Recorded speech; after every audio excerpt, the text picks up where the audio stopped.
Majority of the people समजतात की investment करणं म्हणजे कोणत्या तरी कंपनीत इन्व्हेस्ट करणं, कोणत्या तरी कंपनीचा स्टॉक विकत घेणं किंवा म्युच्युअल फंड्समध्ये इन्व्हेस्ट करणं. But it's totally wrong.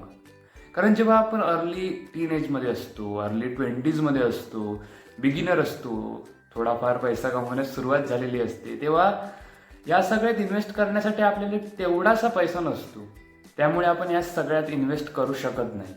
So आपली प्रायोरिटी असली पाहिजे, जेव्हा आपण टीन एजमध्ये असतो तेव्हा खूप फोकस करून कोणत्या तरी स्किलवर इन्व्हेस्ट करणे, कोणत्या तरी स्किलवर इन्व्हेस्ट करून आपली व्हॅल्यू वाढवणे. याशिवाय कोणतीच इन्व्हेस्टमेंट मोठी असू शकत नाही. कोणता तरी कोर्स शिकू शकता, like digital marketing, coding, speaking course, आणि हल्ली डिमांडमध्ये असलेला प्रॉम्प्ट इंजिनिअरिंग.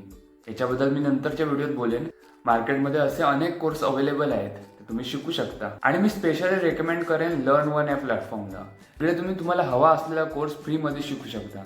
आणि याची खास बात हे आहे की कोर्स पूर्ण झाल्यावर LearnOne तुम्हाला सर्टिफिकेट सुद्धा देते, जे तुम्ही तुमच्या रेझ्युमेमध्ये ऍड करून तुमचा रेझ्युमे दुसऱ्यांपेक्षा चांगला करू शकता. आणि नक्कीच दुसऱ्या गोष्टींवर इन्व्हेस्ट करण्यापेक्षा या गोष्टीवर, या स्किल्सवर तुम्ही इन्व्हेस्ट केलं तर नक्कीच तुम्ही इतरांपेक्षा 100 पावलं पुढे असाल.